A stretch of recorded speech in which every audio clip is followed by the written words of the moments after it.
If the world were to be called a family of nations, then India and Sri Lanka could very well be siblings. And everybody knows that relations between siblings are sensitive at all times and tricky at others. Divided by just a narrow stretch of water, the two are nonetheless inextricably joined by history, religion, culture, trade and commerce. Even independence from British rule came side by side, with both committing themselves to follow the path of non-alignment. A period of intensive cultural, commercial, strategic exchange followed.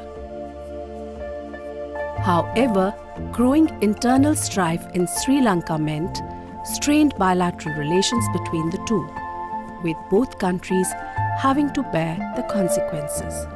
Perhaps the belief that peace and development walk hand in hand has prompted both to pursue a new phase in bilateral cooperation. Sri Lanka Mata Jaya Jaya Jaya Jaya.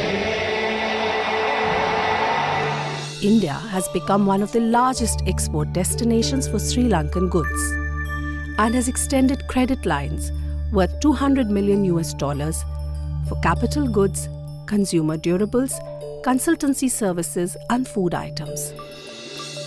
Many small developmental projects in health, education, renewable energy and training are also underway.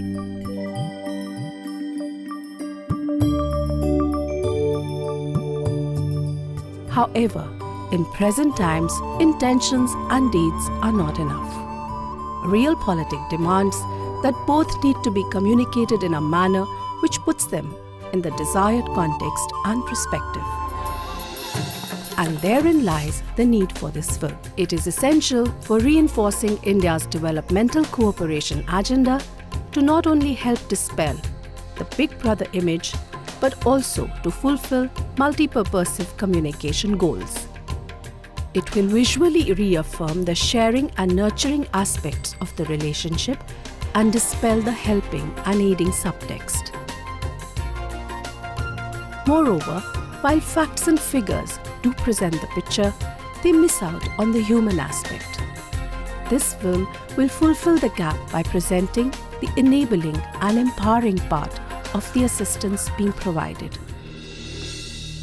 It is difficult to document without being propagandist such a relationship, but both the content and treatment of the film will ensure that the message is put across subtly. It is conceived as a 25-minute standalone film in English, Tamil and Sinhalese. We would like to reiterate that the Tamil and Sinhala versions be made using language voiceovers rather than subtitles to reach the target audience optimally. Without doubt, the Public Diplomacy Division has the requisite acumen and mandate for being the commissioning editor for the film and the brochure, as also the competence for optimally disseminating the two once ready.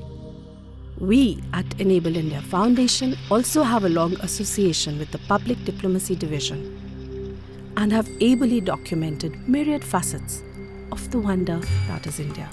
We would like to assure you of our commitment to a high level of technical and aesthetic value in everything we do. Thank you. We will now be happy to answer all your questions.